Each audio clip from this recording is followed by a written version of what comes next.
하박국 3장 16절로 19절 말씀, 구약 1305쪽에 있습니다.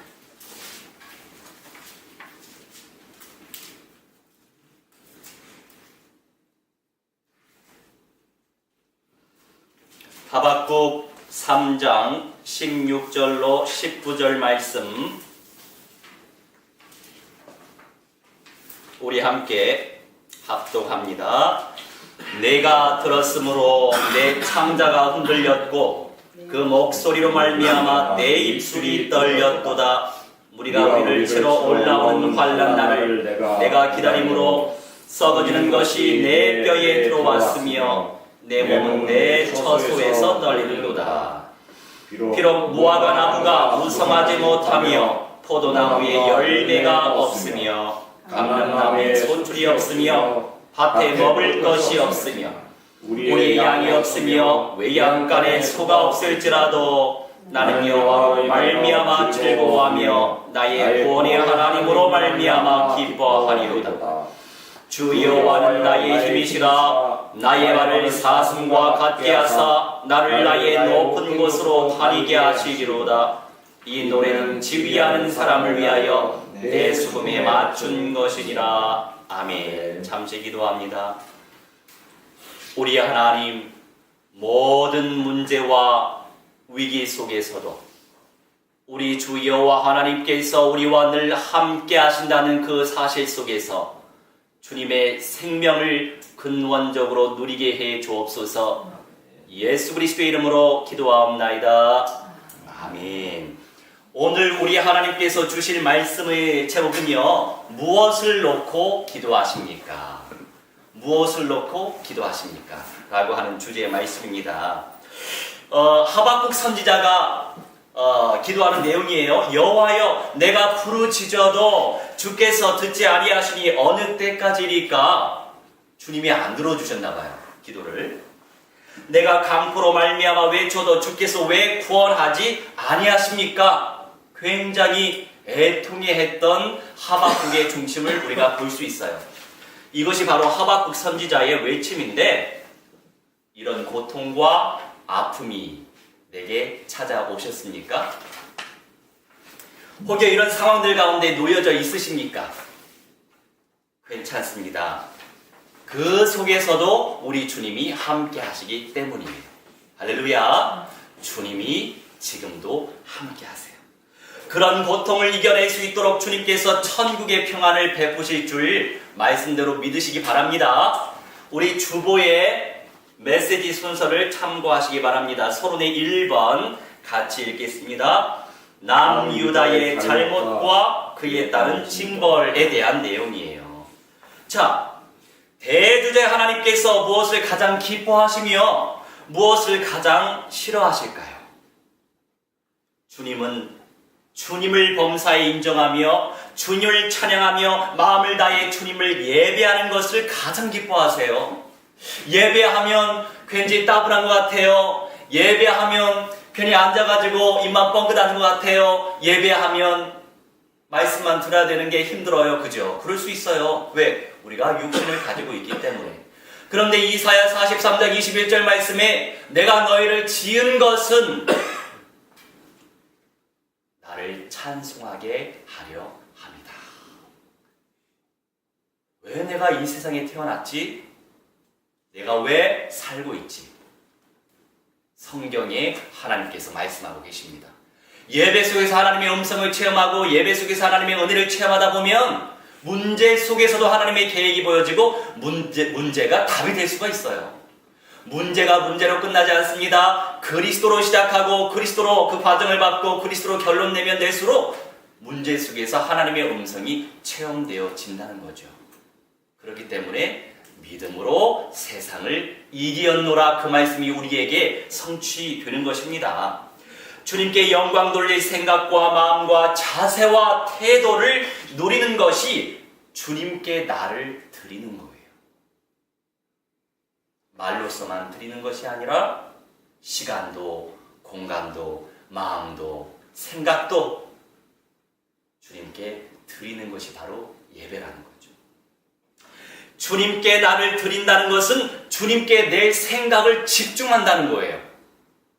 예배를 드리는데요, 집에다 가스불을 내가 틀고 나오지 않았을까? 그 빨래 내가 개고 나왔어야 했는데, 이런 게 아니라 주님께 집중하는 것이 바로 예배라는 거죠. 남유다, 북이스라엘은 이미 멸망했습니다. 남유다가 잘못한 것이 무엇일까요? 이유는 별다른 게 없어요. 자기들이 만든 우상을 섬기며 그 우상에 집중하며 자신을 그 우상에게 드렸던 것이 문제였어요. 영이신 하나님, 말씀이신 하나님께 집중하지 못하고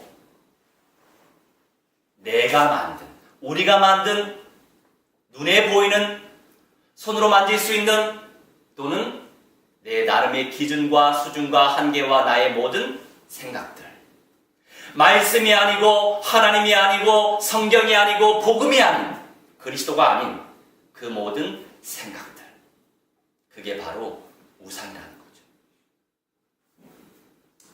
그것으로 인해 북이스라엘은 아수르, 지금 시리아에서 전쟁이 많이 발발하고 있잖아요. 시리아에도 제가 SNS로 계속 복음을 전하고 있어요. 그런데 그 중에 또 남은 자가 답장이 오더라고요. 시리아 사람들 가운데. 요새 SNS 시대이기 때문에 미디어를 복음으로 정복하면 하나님이 살릴 자를 살리시고, 내가 이곳에 비록 있지만 그곳에서도 하나님의 역사가 일어날 줄 믿으시기 바랍니다. 북이스라엘은 그런 우상 숭배로 인해서 아수르에게 멸망을 당했고, 이번에는 남유다 차례였어요. 자, 우리 하박국 1장 6절과 9절로 11절 미리미리 순서 따라 찾으시면은 빠르실 거예요. 오늘은 하박국서를 쭉 살펴볼 겁니다.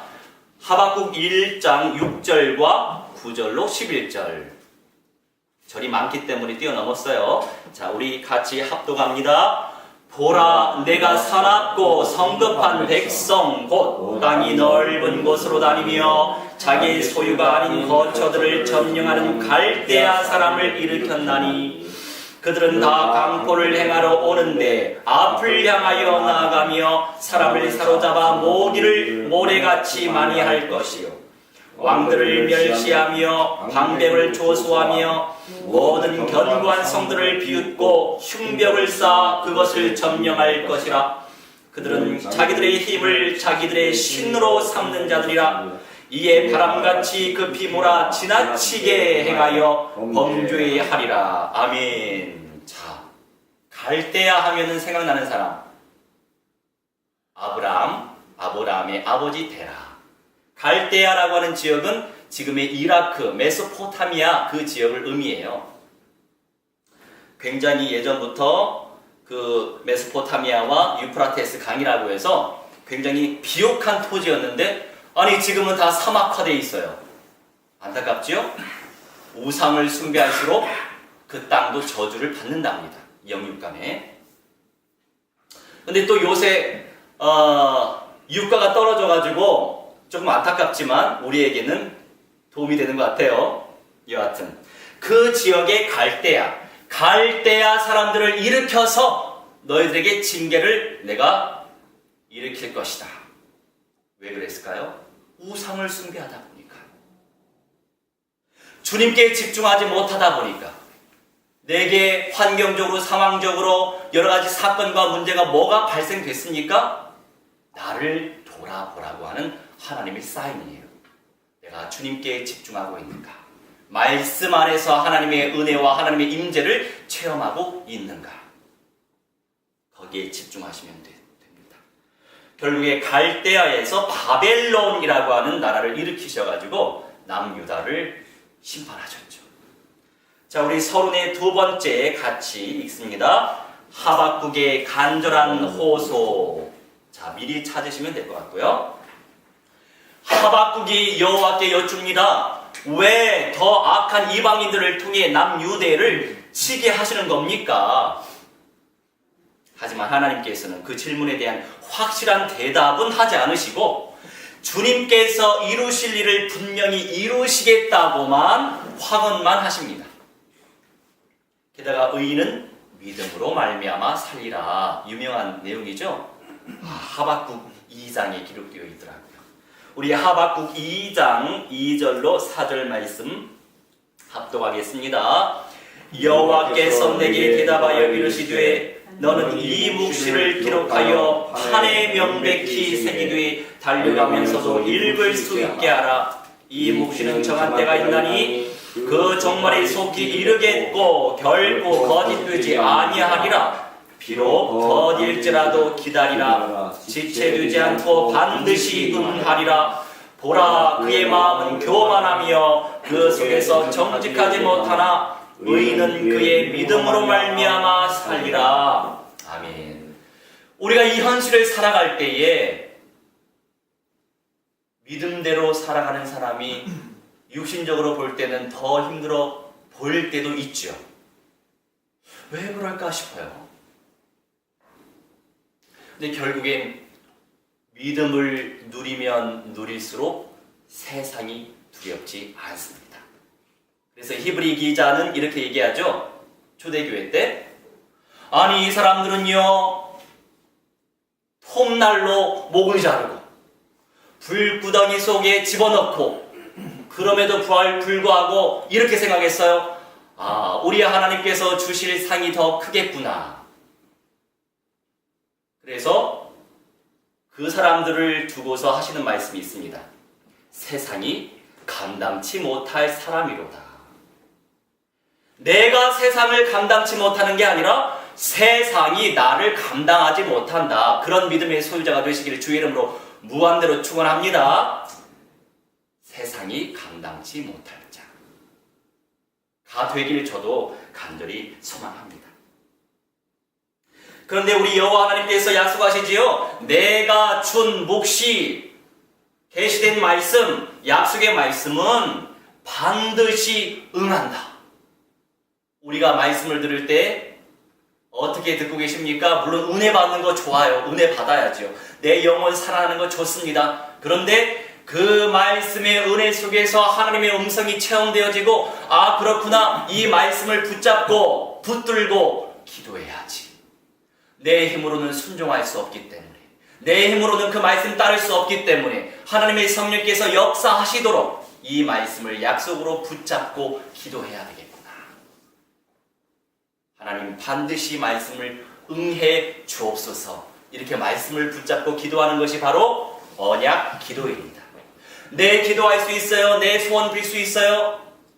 그런데 중요한 건 무엇입니까? 하나님의 소원이 나의 소원이 되어질 때 내가 굳이 소원을 빌지 않아도 정한 수 하나 떠놓고 비는 그런 소원하지 않아도 우리 하나님의 소원 속에 내가 들어가면 생각하지도 않았는데 하나님이 만들어 주신다고요. 할렐루야. 주님의 생명을 누리시기 바랍니다. 누림 속에 있습니다. 그래서 의인은 그의 믿음으로 말미암아 살리라 말씀하시죠. 이 속에서 무엇을 깨달을 수 있으십니까? 한 나라, 유대라고 하는 남유대는 하나의 공동체였어요. 주님을 온전히 섬기는 사람들이 있었겠지만 수다한 사람들이 우상을 섬겼던 자들이 많았다는 거죠. 우리는 불신자와 함께 살고 우리도 또 순간순간 불신자처럼 살 때가 있잖아요. 그래서 주님께 예배에 집중해야 된다는 거죠. 그게 내가 사는 길입니다. 그 공동체 속에서 예수께서 그리스도라는 사실을 깨닫고 누리는 그 남은 자들을 통해 그 사회가, 그 나라가, 그 민족이 복음화 된다는 거죠. 누구를 통해? 남은 자를 통해.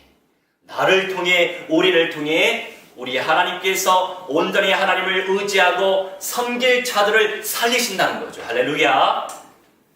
주님과 함께 동역하고 싶지 않으십니까? 우리는 우리 하나님의 동역자예요. 할렐루야. 자, 본론의 1번 같이 읽겠습니다. 바벨론에 대한 심판. 그런데요, 남유다가 심판받았어요. 우상 숭배로 인해서. 그런데 공의의 하나님은 바벨론이라고 하는 나라를 일으켰어요. 왜 내게 이런 문제가 발생했을까? 사탄이 그랬을 거야. 물론 사탄도 활용당하는 존재예요. 자, 욥기서를 잘 묵상해 보셨죠? 하나님 욥에게 이런 시험을 주면은 욥이 분명히 하나님을 원망하고 배신할 거예요. 하나님께서 허락하십니다. 그의 생명만 건들지 말고 다 네 마음대로 해봐. 자, 누가 허락하셨다고요? 창조주 여호와 하나님께서 허락하셔서 욥에게 그러한 욕창이 생기고 가족들이 다 죽고 그런 일이 발생됐죠. 사탄도 활용당하는 존재일 뿐이에요.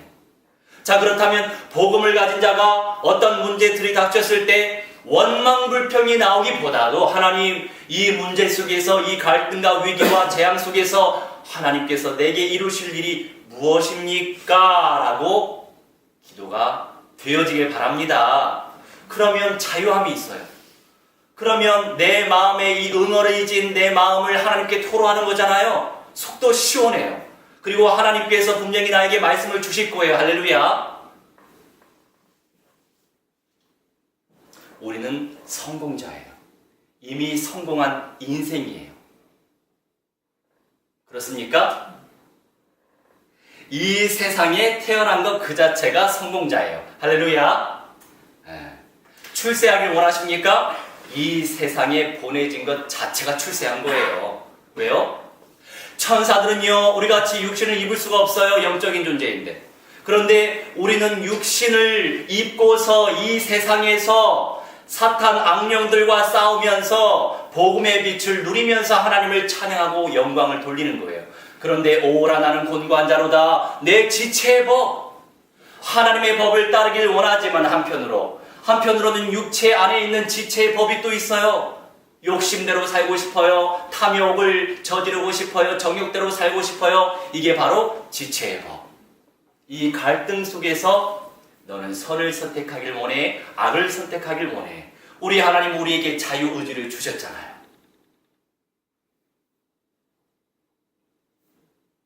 천사들도 우리를 부러워한답니다. 우리는 그런 존재예요. 할렐루야. 비록 내가 힘들고 지쳐있을지라도 상관없어요. 주님께서 이 세상에 보내신 것 그 자체가 성공자의 모습이고 출세한 자의 모습임을 믿으시기 바랍니다. 우리가 세상적인 기준이 아니라 영적인 기준, 하나님의 기준, 하나님의 수준 속에 들어가면, 말씀의 수준 속에 들어가면 문제가 답이 될 수 있어요. 갈등 속에 답이 있어요.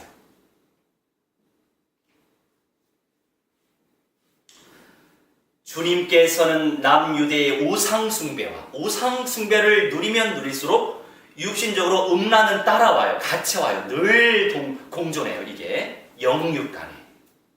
우상숭배와 음란으로 말미암아 바벨론을 일으키셨습니다만 바벨론도 심판을 받지요. 불쌍한 인생들, 바벨론 인생들이 참 불쌍한 인생들 같아요. 이렇게 쓰임받고 저렇게 쓰임받는데 결국 심판도 받고. 절대 주권이 하나님 손 안에 있습니다. 그 하나님 손 안에서 주님을 누리면 되는 거예요. 할렐루야. 주님이 누려지면 되는 거죠. 악이 누려지는 게 아니에요. 악한 생각에 눌리는 게 아니에요. 주님의 말씀이 누려지고 자유함이 누려지고 그 안에서 평안함을 누리는 것이 응답 중에 응답입니다. 이 과정 속에서 우리가 깨달을 수 있는 진리가 무엇입니까? 세상 만물이 주님으로 말미암아 운행되고 세상 역사가 주님으로 말미암아 운행되고 있다라고 하는 사실이지요. 내 자녀의 미래가 보장성이 없는 것처럼 보일지라도 주님의 손 안에 있기 때문에 주님을 내가 누리고 내 자녀가 주님을 누린다면 주님께서 하시는 정상, 서밋이 될 수 있죠. 하나님의 손 속에 들어가시기 바랍니다.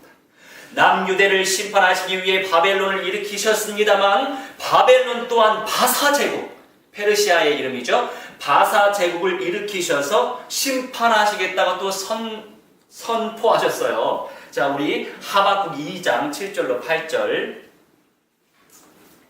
하박국 2장 7절로 8절 바사 제국을 일으키겠다라는 말씀이고 이것의 대상은 바벨론에게 하시는 말씀이에요. 합독합니다. 너를 억누를 자들이 갑자기 일어나지 않겠느냐? 너를 괴롭힐 자들이 깨어나지 않겠느냐? 네가 그들에게 노략을 당하지 않겠느냐? 내가 여러 나라를 노략하였으므로 그 모든 민족의 남은 자가 너를 노략하리니 이는 내가 사람의 피를 흘렸으며 또 땅과 서뭇과 그 아래 모든 주민에게 강포를 행하였음이니라. 바벨론이 바로 너고요. 일으킨다라고 하는 존재는 바로 바사 제국을 의미해요. 북이스라엘인들은 아수르에 의해 노예가 되었어요.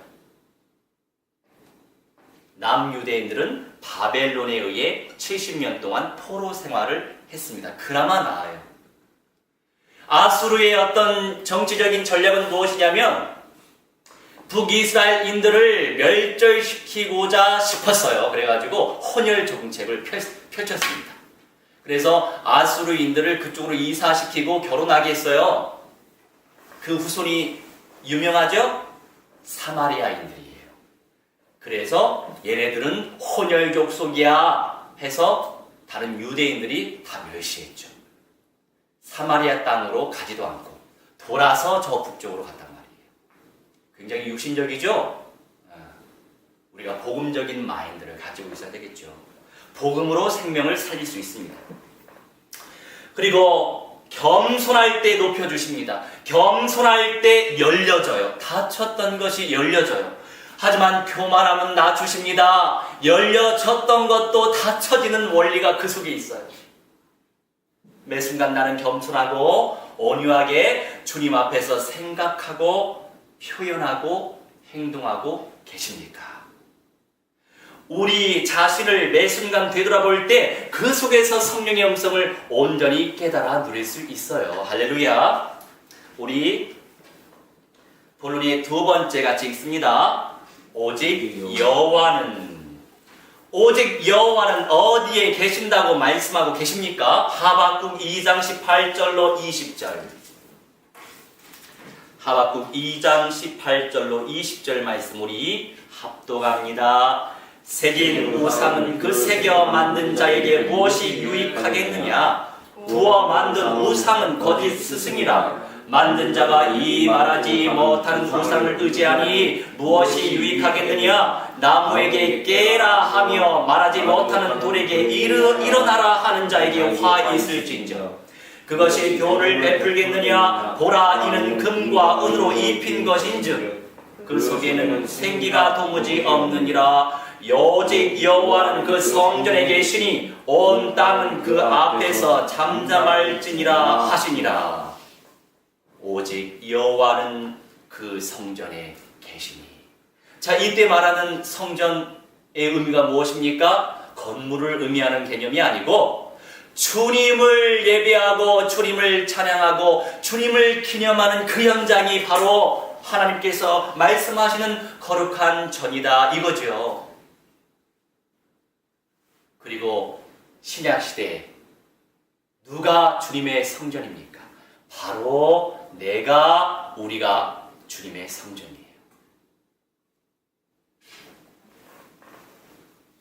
아무런 힘도 없는 우상의 세력들. 요새 이제 서울대 유학생들하고 이제 사역을 계속하는데 예배자로 나서네요. 그나저나 현장 나가서 전도해야 되고요. 그나저나 그 현장에서 생명 살려야 됩니다. 태국 친구, 캄보디아 친구들은 불교권 친구들이에요. 뭐 불교를 욕하는 게 아니에요. 오해하지 마세요. 안타까운 건 우상을 숭배한다는 거죠. 사람들이 뚝딱뚝딱 만든 우상 앞에 절을 하는 거죠. 그것을 기념하고 우상을 숭배하면 3, 4대 저주가 내린다고 출애굽기 20장 3, 4절 말씀이 나와있잖아요.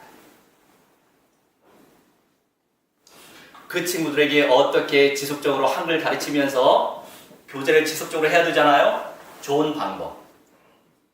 영어로 이렇게 복음 영접 메시지 정리하고 나중에 좀 친해지면 니네 나라 말로 번역 좀 해줘라. 해줍니다. 번역하면서 이제 메시지를 읽는 거죠. 그리고 더 친한 친구는 녹음까지 해줄래? 내가 커피 한 잔 살게. 녹음까지 해줘요. 그래서 지금 한 8개국 정도 얻어냈어요.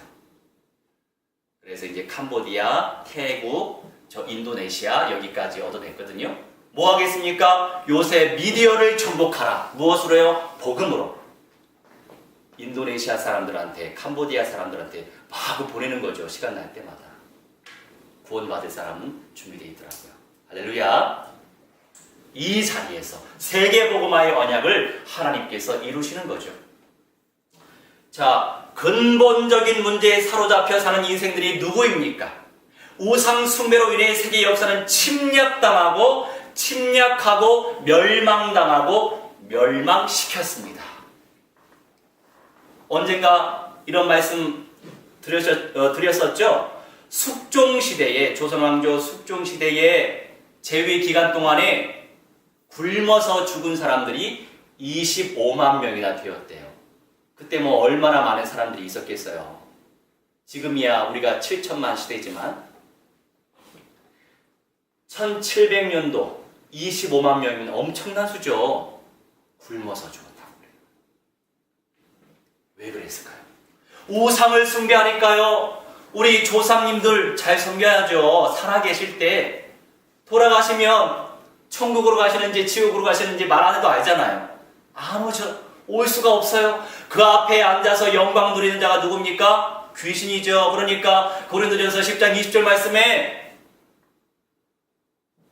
그렇게 우상 앞에 절을 하면 귀신과 교제하는 것이다. 그러잖아요. 지금까지 늘 우상을 숭배하다 보니 이런 결과가 나타날 수밖에 없었죠. 계속 침략당하고 침략만 당하다가 결국 나라도 망했죠. 근데 우리 하나님의 은혜로 말미암아 복음의 시대가 오면서 우리가 다시 광복이 되어지고 나라를 되찾게 되니 감사하죠. 하나님의 나라로 이 나라를 축복하실 줄 믿으시기 바랍니다. 죄에 대한 문제를 해결받지 못했기 때문에, 하나님을 떠난 문제를 해결받지 못했기 때문에, 사탄에게 장악된 문제를 해결받지 못했기 때문에 우상을 숭배하고 이 민족 공동체, 이 나라 공동체, 공동체적으로 온갖 재앙이 들이닥쳤던 겁니다. 우리 자신을 잘 이해하고 묵상해야 될 필요가 있죠. 자, 결론하겠습니다. 결론의 1번 우리 함께 읽도록 하겠습니다. 살아남은 자들의 책임과 의무. 자, 우리는